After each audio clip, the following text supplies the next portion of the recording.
Connection. I'm Mira Rubin here with you on Enlightened World Network. And today's topic is forgiveness. And I'm excited to talk to you about that or with you. Hopefully, we get comments working today, which would be amazing.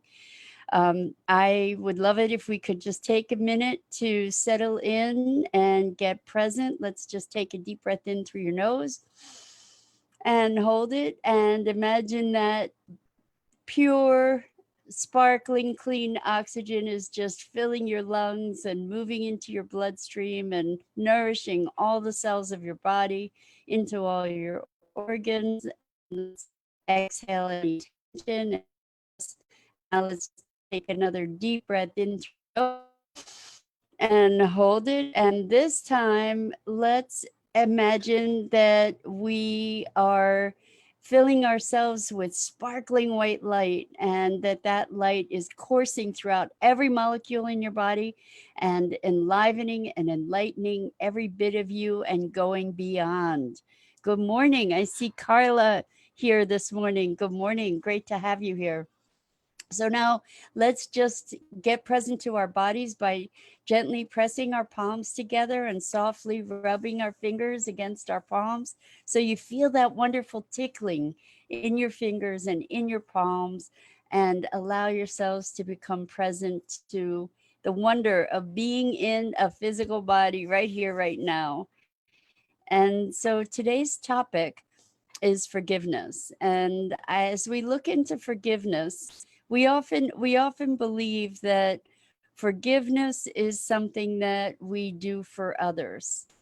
And the truth of the matter is that forgiveness is something that we really do for ourselves. So when someone harms us or hurts us emotionally or physically, what we sometimes have a hard time doing is forgiving. We hold a grudge against that person. We hold anger, we hold resentment, we hold hatred sometimes in our heart, and sometimes it leads to feelings for of vengeance or a desire for vengeance and retaliation and on and on and on. And what we get to realize, good morning, Dido. Guess what?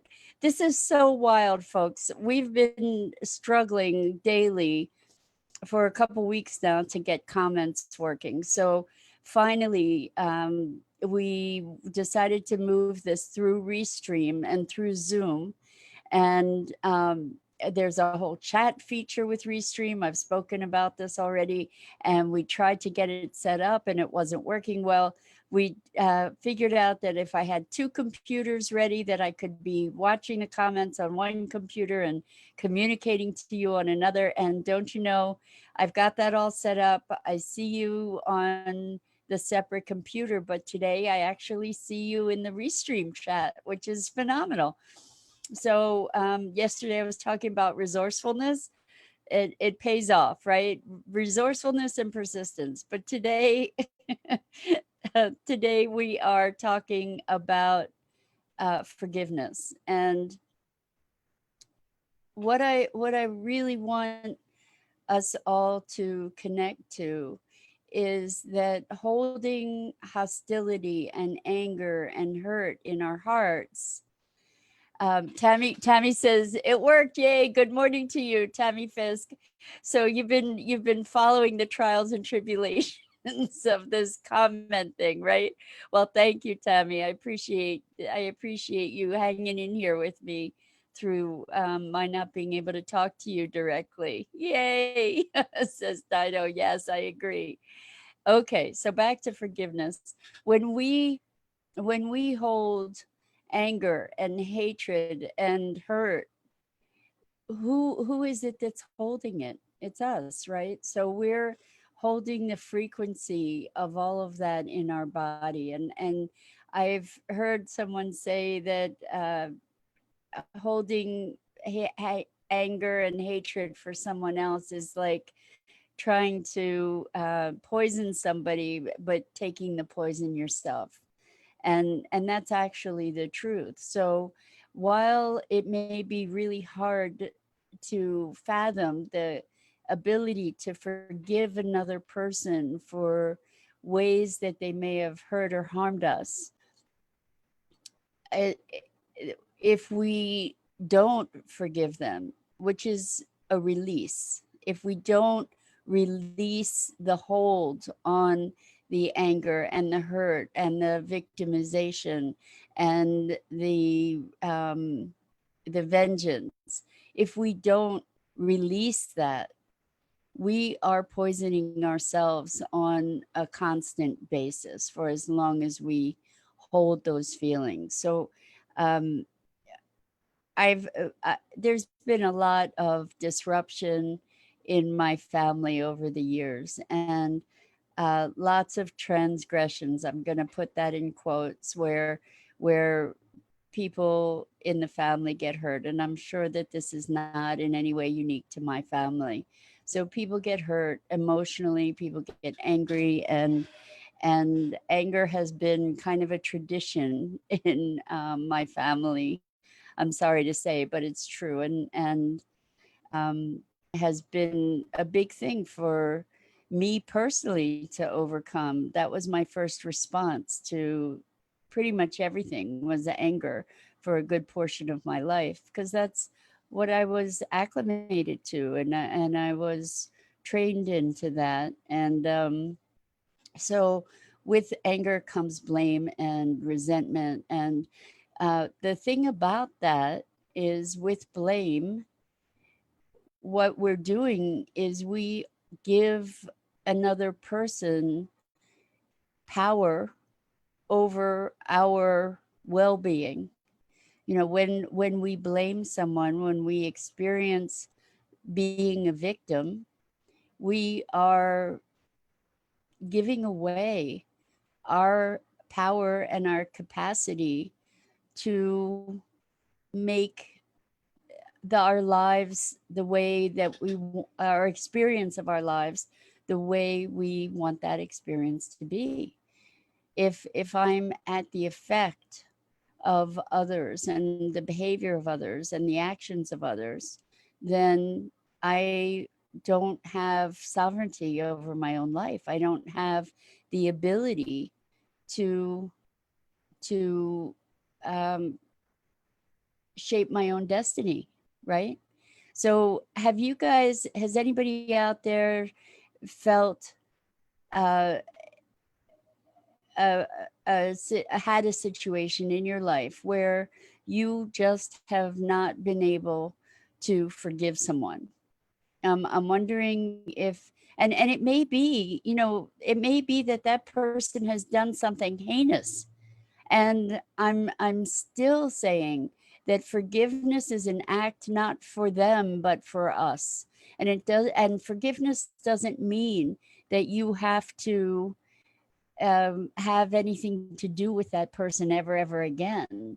But forgiveness is letting go of that that deep sense of rage or anger or hurt or hatred that's in your heart, that's in your being. So I'm wondering if you've had a challenge with forgiving someone, and it still kind of eats away at you. And I think that that's actually a literal thing, that it does, that energy does impact our bodies physically.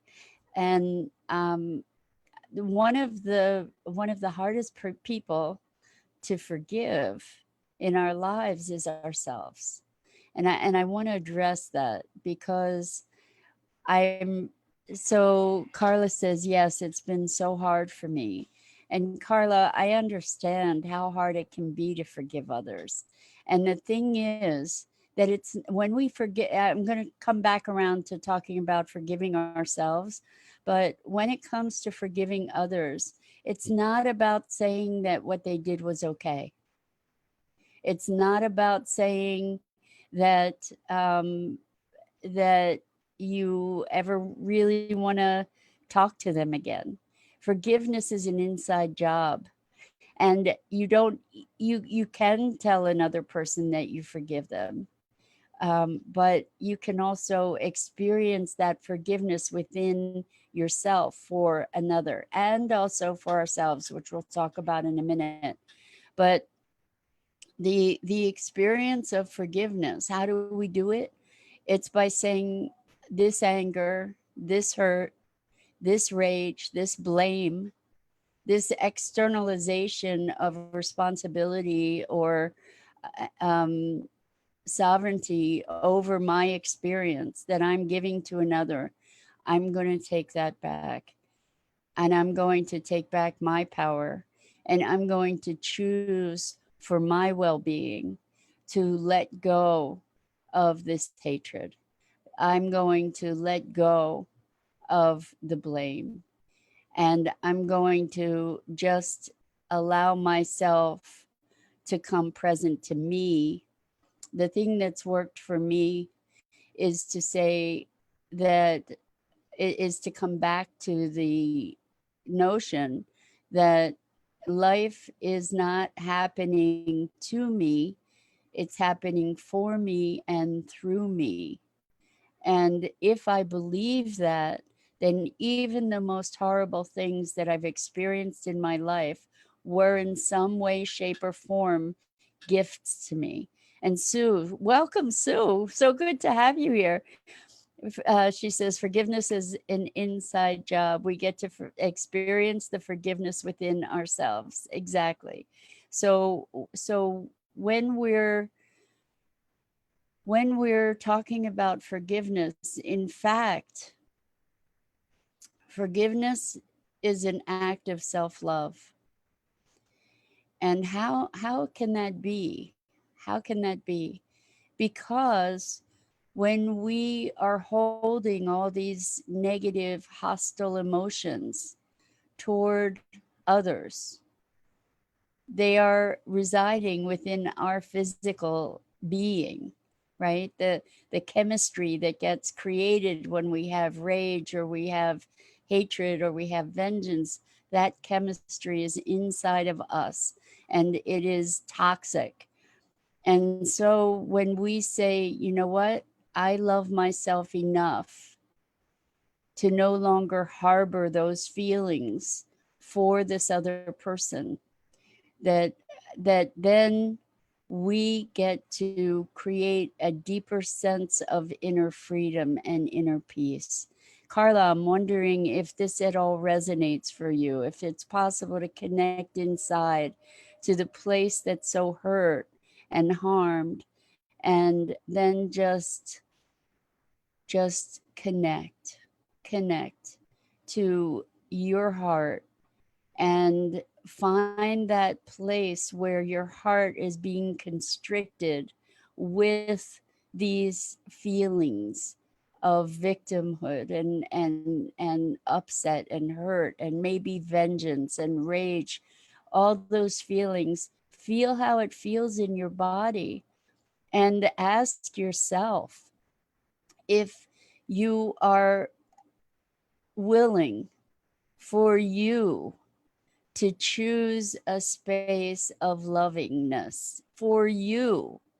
And when you choose the love for you, then that the feelings that are associated with this other person or this outside experience, um, then they can lose their hold and they are not so deeply entrenched. And Sue says, life is not happening to me, it's happening for me. When I hold my challenges in that light, they have a different perspective. It's really true. It shifts everything. And so if we imagine that life is happening to us, we also, I mean, for us and through us, then we get to choose how we're going to respond.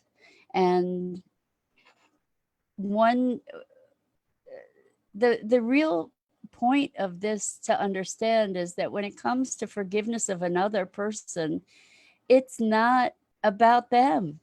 It's not about them at all. And sometimes we are identified or we identify with our rage and our indignation and our story and our history in a way that we think that's who we are and that makes us who we are. Carla says you understand. I'm so glad it's connecting for you, Carla. So what I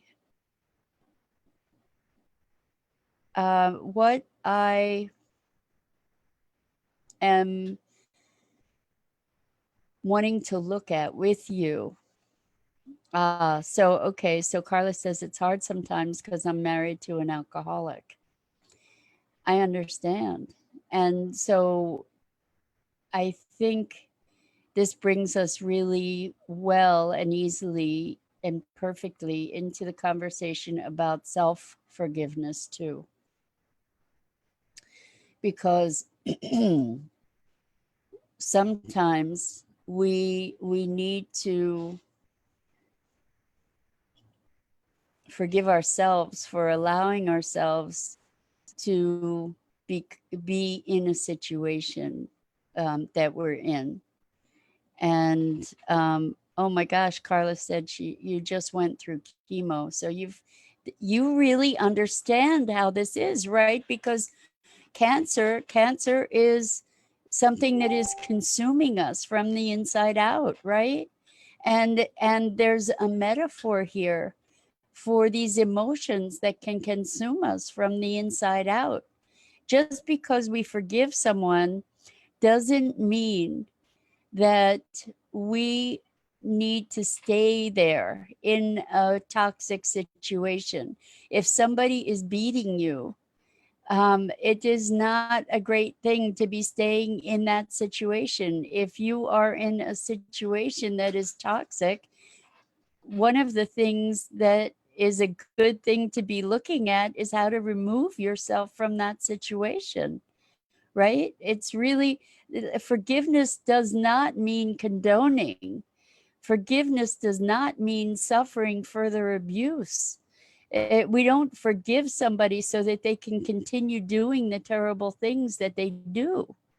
And and so the forgiveness process does not mean that you don't take the important steps you need to take to preserve yourself, to care for yourself. What I'm talking about in terms of forgiveness is to release the victimhood and to take back your sovereignty.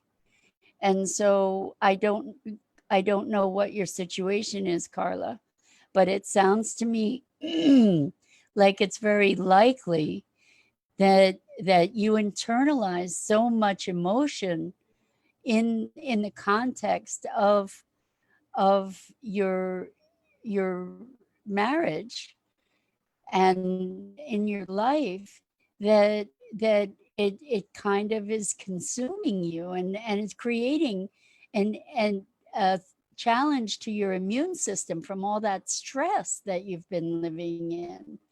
And so I encourage you to look at what are the steps that you need to take to care best for yourself. The forgiveness piece is also something that you do for yourself, because ultimately, whether the other person knows that you've forgiven them or not, it it it it can actually transform another person's life to know that you've forgiven them. But ultimately, the thing that makes all the difference is that you have freed yourself, freed yourself from all of those toxic emotions. Now, let's talk about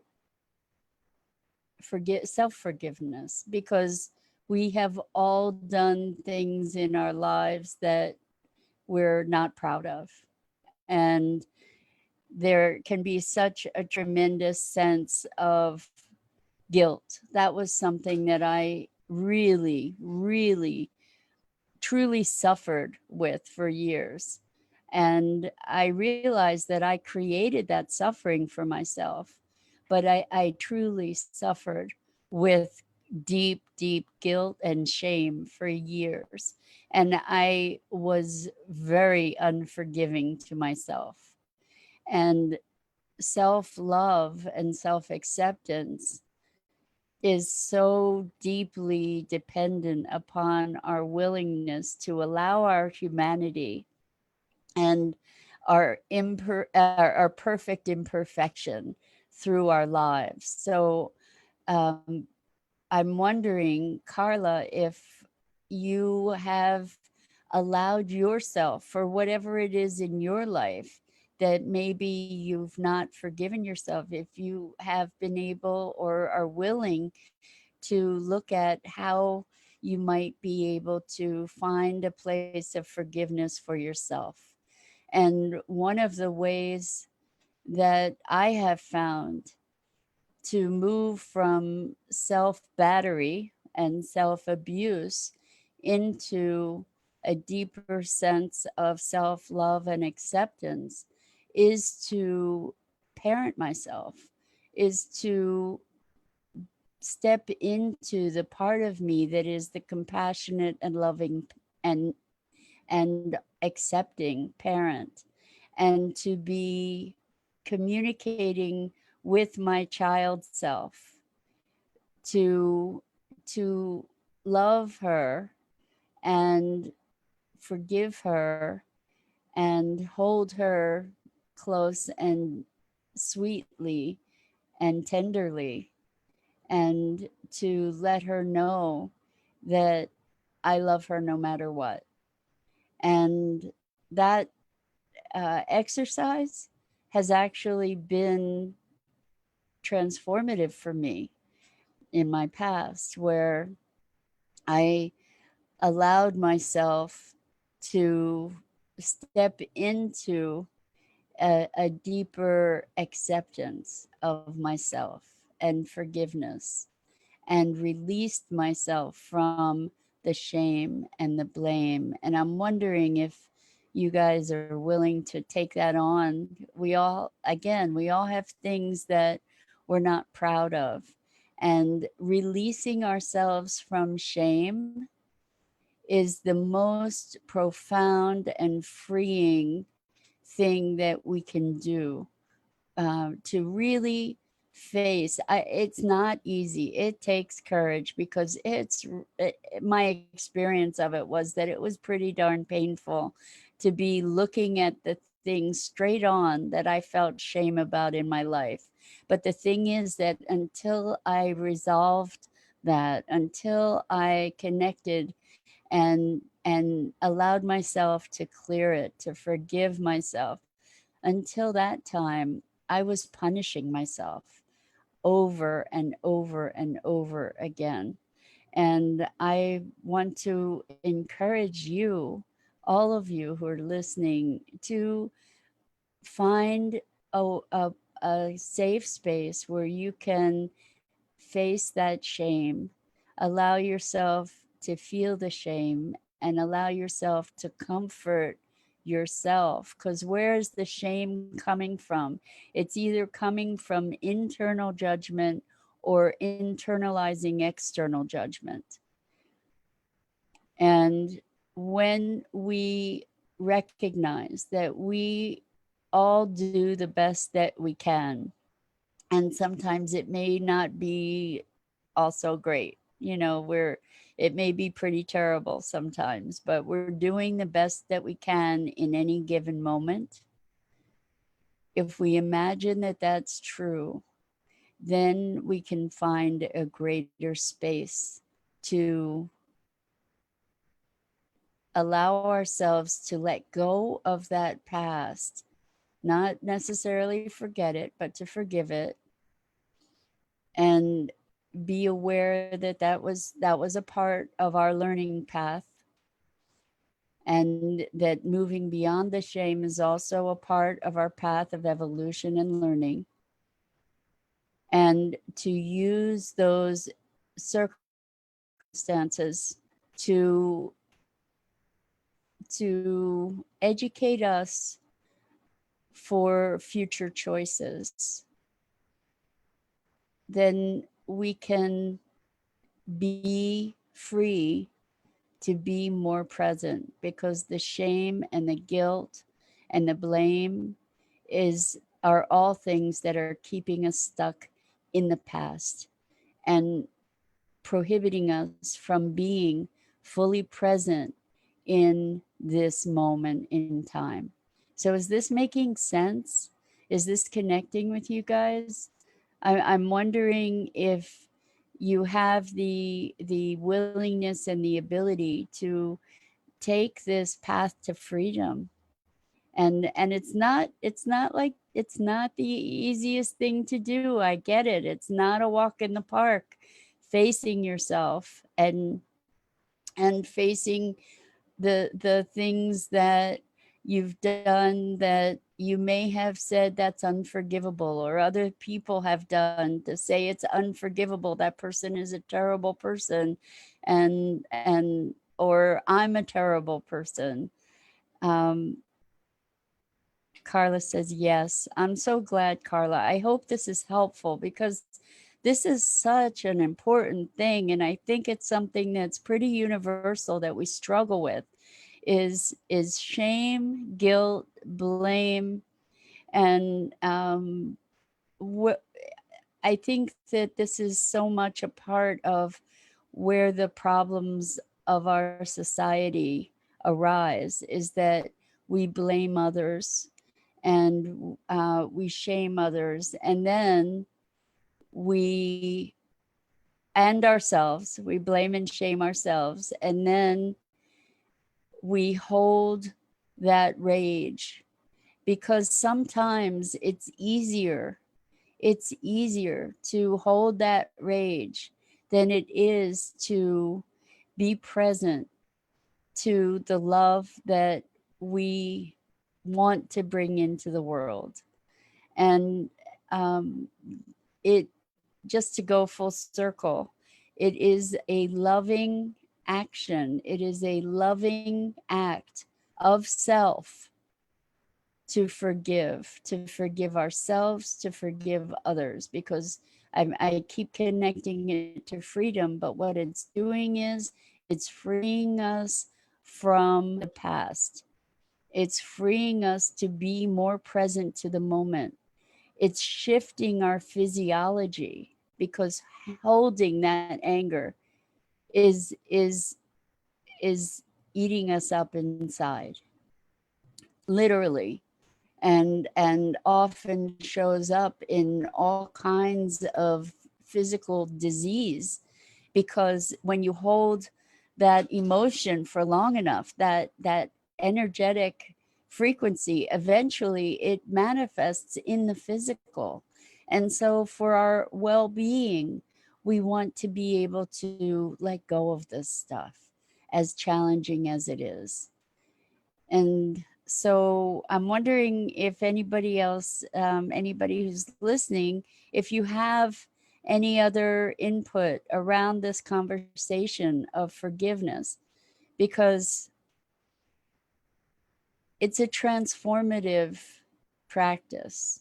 And what it means too, and why I say it's transformative, is because if I am so stuck in my rage and my fury, then that's an identity, right? As I allow myself to move into a place of forgiveness and release, really releasing that whole dynamic, it transforms me. It brings me to a new place of being. Dido says, I see forgiveness and self forgiveness as a spiritual path, perhaps the most challenging one, but ultimately brings us back to love and the joy of feeling that again. Dido, you always encapsulate things with such clarity and perfection. That was beautiful. And it truly is a spiritual path to forgive. It is a path to freedom. And for me, freedom is spiritual freedom, freedom to be present, freedom to be bigger, to be the expansive consciousness that we are, to be bigger than the personality and the package of emotion and reactivity and beliefs and all of that I so often believe myself to be. We are so much bigger, and these um, resentments, anger, hatred, rage, all of those emotions hold us prisoner. And the path to freedom is love. So with that, I want to say thank you. I'm so delighted to spend this time with you. And I'm so thrilled that we got the comments happening so that I actually can communicate with you. And Carla, thank you for being here and so vulnerable. And Dido and Sue, thank you so much for your input. And for everybody listening, thank you so much for engaging in these conversations with me. I deeply appreciate it. And I'm Mira Rubin, and this is the Core Connection. I'm here every weekday morning at 9 a.m. Eastern. And we're here on Enlightened World Network, and we're broadcasting live to some other places too, on YouTube and my personal page and Periscope and LinkedIn. I think we're all over the place this morning. So that's pretty awesome. And thank you so much. And have a wonderful, wonderful weekend. So much love and compassion to you.